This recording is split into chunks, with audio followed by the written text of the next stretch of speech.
Okay, we are ready for Coach Neighbors. He's going to give a brief opening statement, and then we will take your questions. Very brief. Thank you for covering women's basketball in the SEC, and thank you for being here today. And I will take your questions. All right, raise your hand, and we'll get you a mic. We'll start up front right here. Gabrielle Lewis, the next. Yeah. Good to see you. Where do you see your team this year? Do you feel like you're in a transition? Do you feel like it's your contenders? Where do you see it? We'll find out. I think we do have depth for the first time. We're in year 7 of this transition. I don't know if you can be in transition for 7 years or not, but we do have a little depth. I'm excited to see how that plays out. I know this. I think when you start to look around the league, we could have our best team ever, but in our league, who knows where that puts you. You're going to put a big number beside somebody's name when we're doing these preseason with 14 teams. I don't know where we will end up, but I am excited about our depth and our ability to maybe do a few new things with some old faces. The team was just millimeters away from making the NCAA tournament last year. How does that play into the motivation for this year? We talked about it an awful lot throughout the summer. We met back in my house where we watched the selection show and did not make it to start the season. Talked about how it felt to be the millimeters that you're talking about, the 5 games decided by 3 points or less, that we were told any of those 5 games go the other way, we're an NCAA tournament team again. So putting it all in perspective and doing an autopsy and really good hard look at ourselves and the things that created those one possession games and trying to make sure we fix those during the preseason. I think we've addressed all those things. We've moved past it. And as much of a motivation as it was to start, I think now it's kind of behind us.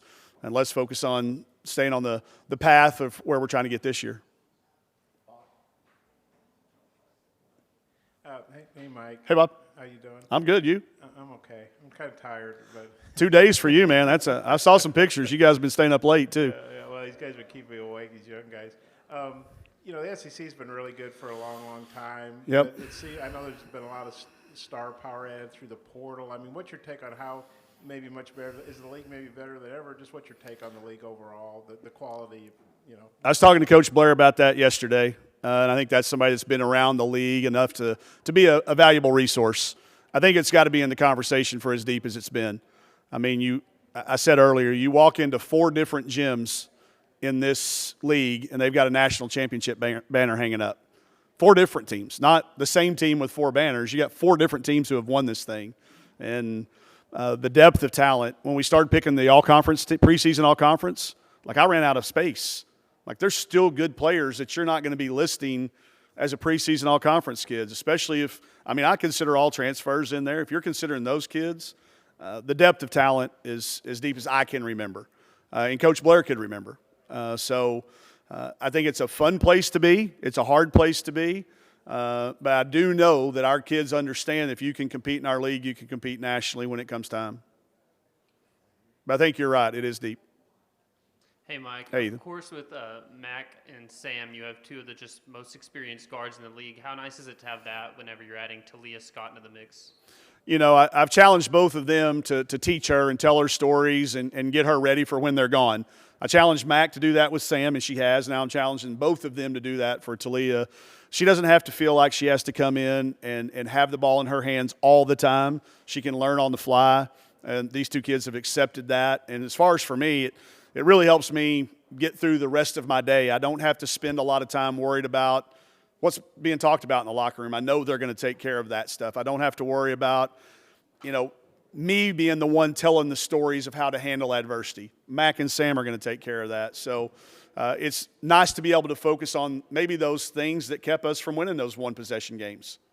If I'm not having to focus on the normal drama that a team unfolds throughout the course of the year, and we can focus on X's and O's and execution and rotations and analytics, whatever you want to talk about, knowing that those 2 guys are there leading the way for us, it certainly makes for an easier day.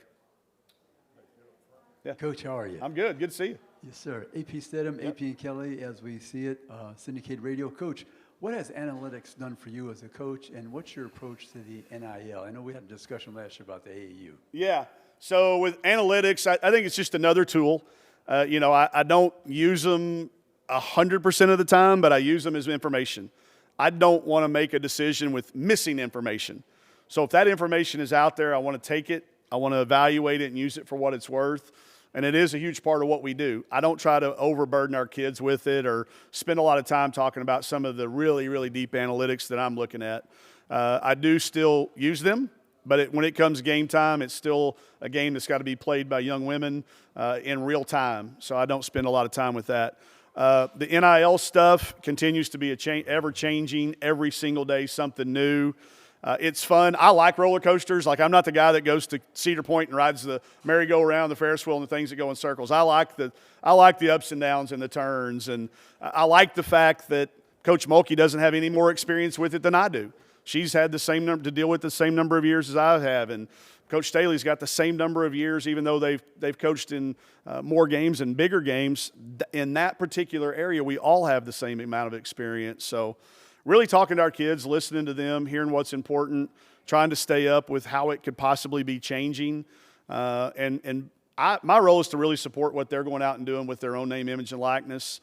Make sure I've got a detailed calendar. I give them a calendar for a full year on day one so they can plan their days. If they've got a photo shoot or they need to get their stuff done, they've got a calendar for a full year in advance. We try to be as efficient we can with our time. We don't have very many surprise hours.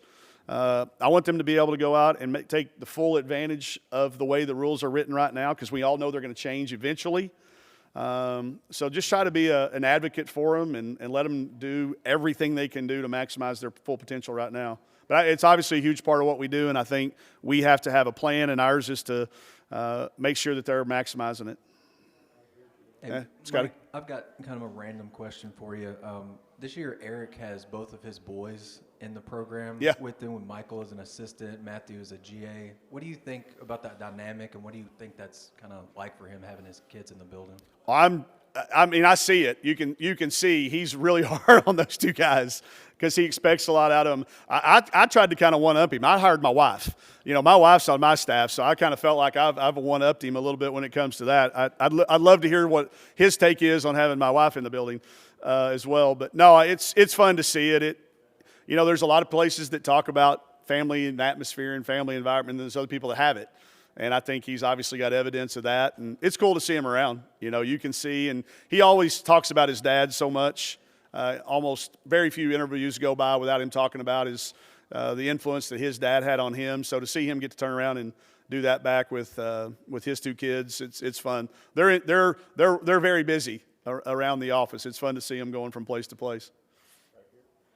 What's it mean to see your player, Kelsey Plum, win a back-to-back championship yesterday? To watch how she's handled it is so much fun. Because I remember, from day one with that kid, her drive, and we never were able to win a championship. We didn't win a Pac-12 championship. We didn't win a national championship. So to see her get it, it's really, really cool. I text her very, very randomly. We've still got a really good relationship, but she's got so many people pulling at her, and she has become an amazing young woman. And now to see her, getting married, to get that invitation, to hear that was happening, just to see all that come full circle. Really happy for her. I thought last night was an unbelievable game.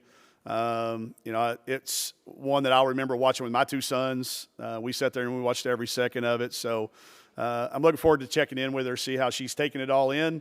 But really happy for her for sure. You have Sasha Goforth back this year. Mm-hmm. Can you talk about what she adds to the team? Well, and these are our kids' words, just the smile that she brings in, the refreshing outlook on what she learned during her year away from the game. She obviously on court brings a two-way player that can play offensively and defensively. They love that aspect. But I think both Mac and Sam and other people that I've heard on our campus interviews with our guys that are here, they've all spoken about just how her approach. Now that she's back and she's playing, she was around the program last year. She just wasn't able to play.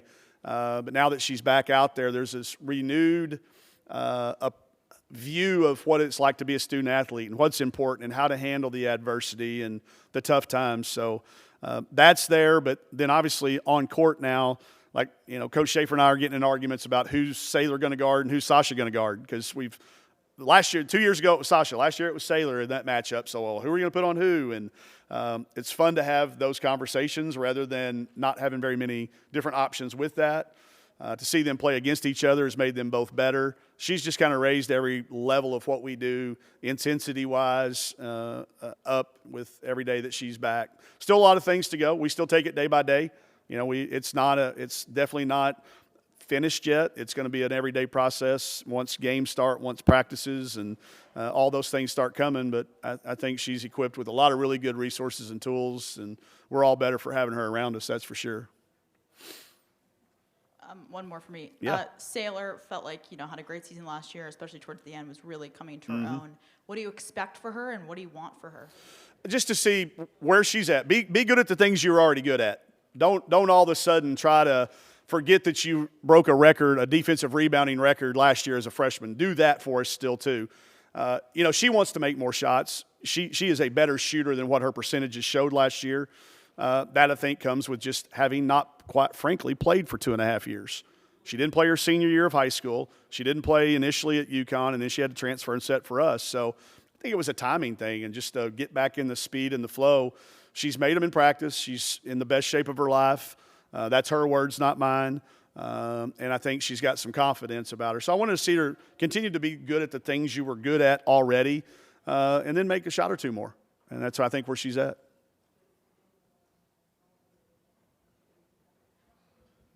Yeah, Heath.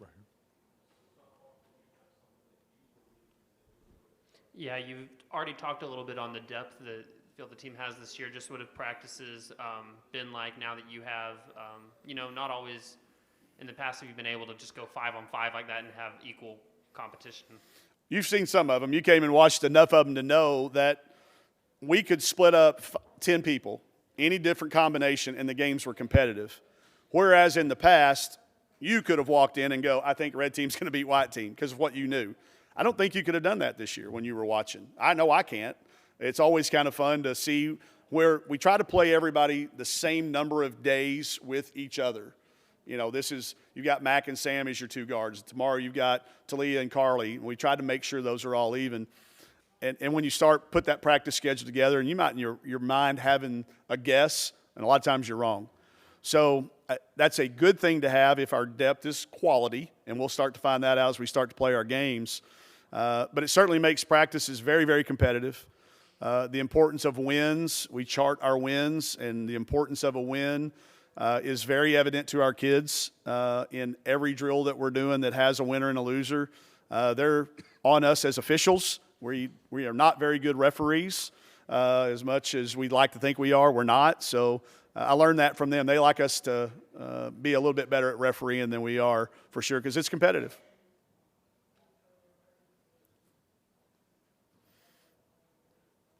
Keep going, man.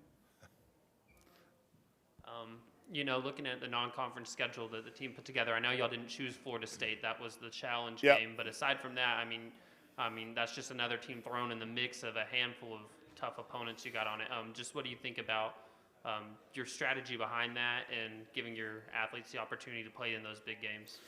Well, if you don't, you're going to have some false sense of confidence when you turn the calendar. If you don't schedule a UCLA or you don't schedule a tournament that's got tournament teams in it like Marquette and Illinois, and then challenge yourself with those in-state road games that are a little tricky for us. Everybody will look at it and go, oh, you're going to Arkansas. That's a hard game going to Arkansas State. The last time they lost over there, they made a movie out of it. You know, it's a big deal in the state to go to Jonesboro. We knew, I'm really proud of the SEC and the ACC working together, because when the challenge came about, the one thing we all said was it needs to be matched up evenly for us to plan scheduling-wise. And I think if you look down the list, it's pretty close, like who the ACC's picked and where you're picked within your league. So we knew we were going to get a challenging game. I just kind of predicted that we'd have a road game. It's just kind of my luck. I'm kind of that bad luck guy. I knew we were going to start on the road. So we knew we were going to have a quality opponent. So we went in search of 2 or 3 others for sure that were, you know, ranked in the top 25 in the preseason. We got them. And if not, you roll into that SEC with false security and false confidence, and that's the worst kind of confidence to have, is that imposter. Maybe you're not as good as you are.